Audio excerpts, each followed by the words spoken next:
વડોદરાની વિશ્વવિખ્યાત એમએસ યુનિવર્સિટીના ટેકનોલોજી એન્ડ એન્જિનિયરિંગ ફેકલ્ટીના એપ્લાઇડ કેમિસ્ટ્રી વિભાગના સંશોધકોએ નવીન અદ્યતન નેનોમટીરિયલનું લેબોરેટરીમાં નિર્માણ કર્યું છે. પીએચડી કરનારા વિશ્વજીત ચાવડા અને ટીમે ફેક્ટરીમાંથી છોડવામાં આવતા પાણીમાં ઝેરી રંગ કેમિકલની હાનિકારક અસરોને ઘટાડવા માટે સંશોધન કરતા સફળતા મળી છે.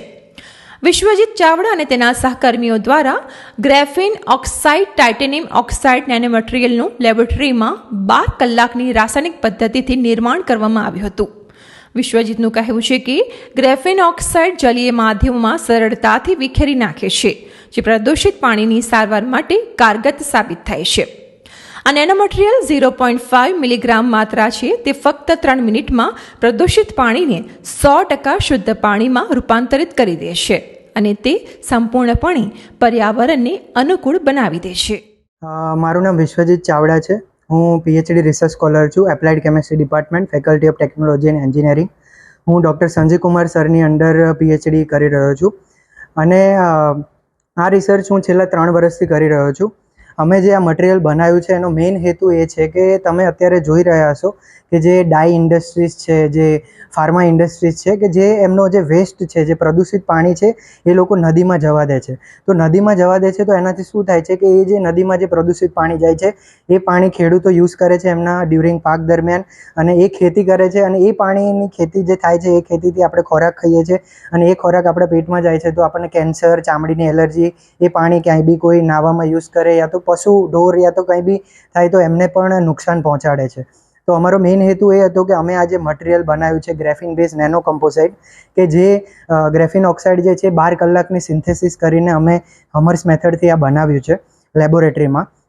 આ મટીરિયલ બનાવ્યું છે એ 12 કલાકની સિન્થેસિસથી બન્યું છે અને આ મટીરિયલનું અમે એક પ્રોટોટાઇપ ફિલ્ટર બનાવ્યું છે કે જે એ ફિલ્ટર જે છે એ ફિલ્ટરની અંદર અમે 0.5 ગ્રામ અમાઉન્ટ લીધી છે અને એની અંદર અમે 1 લિટર જે મિથિલિન બ્લુ ડાય કહેવાય કે જે 70થી 80% ઇન્ડસ્ટ્રીઝમાં યુઝ થાય છે, ટેક્સટાઇલ ઇન્ડસ્ટ્રીમાં, જે કાપડની ઇન્ડસ્ટ્રીઝ છે એમાં.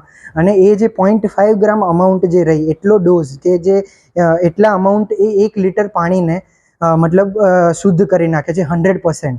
તો અમે જે આ રિસર્ચ કર્યું છે એ રિસર્ચ જે 0.5 ગ્રામ પર લિટર કે જે વિધિન 3 મિનિટની અંદર એ પાણીને 100% શુદ્ધ કરી દે છે. તો અમે આ જે મટીરિયલ બનાવ્યું છે એ મટીરિયલની બીજી ખાસિયત એ છે કે આ મટીરિયલ જે રહ્યું એ અમે 7 વખત એને રીયુઝ બી કરી શકીએ છીએ.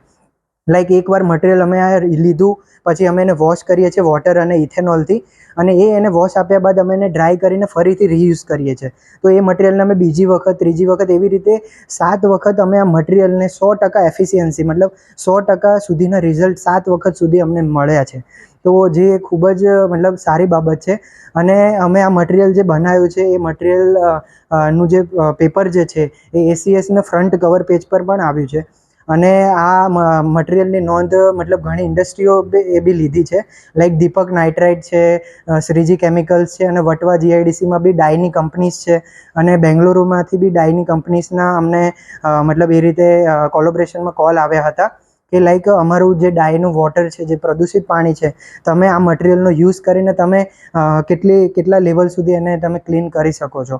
તો અમારું ફર્ધર રિસર્ચ આની પર ચાલુ જ છે કે અમે આ મટીરિયલની એફિશિયન્સી મતલબ કેટલું એને ઇન્ડસ્ટ્રીયલ સ્કેલ પર સારા રિઝલ્ટ મળી શકે અને એન્વાયરમેન્ટને કેટલું મતલબ ઓછું નુકસાન પહોંચાડે અને આપણું એન્વાયરમેન્ટ સુરક્ષિત રહે, એનો અમારો મેઇન હેતુ છે.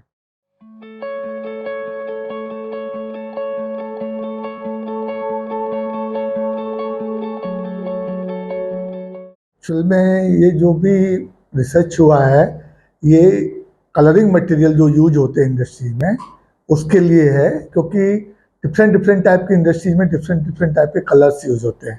उसमें कुछ डाइज होती है, कुछ पिगमेंट्स होते हैं. और ये रिसर्च डाइज के लिए हुआ है क्योंकि जो मेनली टेक्सटाइल में तो सभी को पता है यूज होती है, लेकिन वो लेदर इंडस्ट्री में भी यूज होती है और दूसरी प्लास्टिक इंडस्ट्री में भी यूज होती है. यहाँ भी आपको कलर का काम करना होता है तो आपको एक या दूसरी कोई डाई यूज करना पड़ती है. हमने यहाँ पर एक मॉडल डाई है जो कि काफ़ी जगह यूज होती है, इसका नाम है मिथिलिन ब्लू.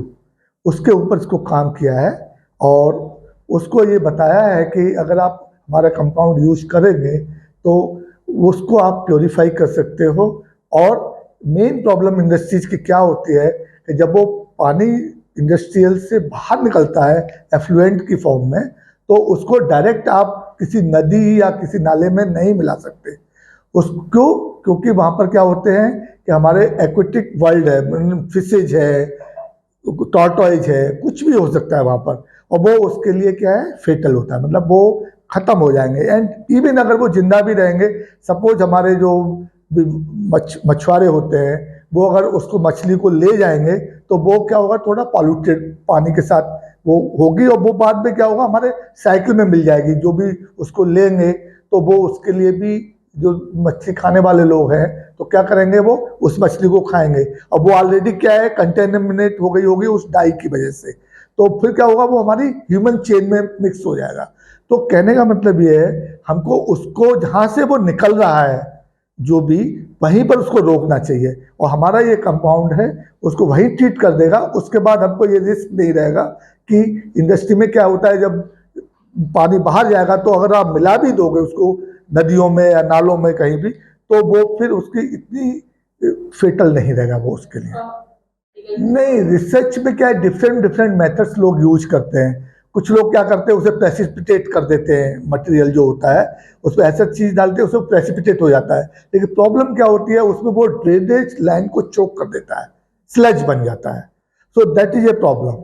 यहाँ पर वो उस तरह की चीजें नहीं होंगी, ऐसा हमारा मानना है। मैं doctor Sanjeev Kumar, I am working as associate professor here in applied chemistry department, faculty of technology and engineering, Maharaja Sayajirao University of Baroda.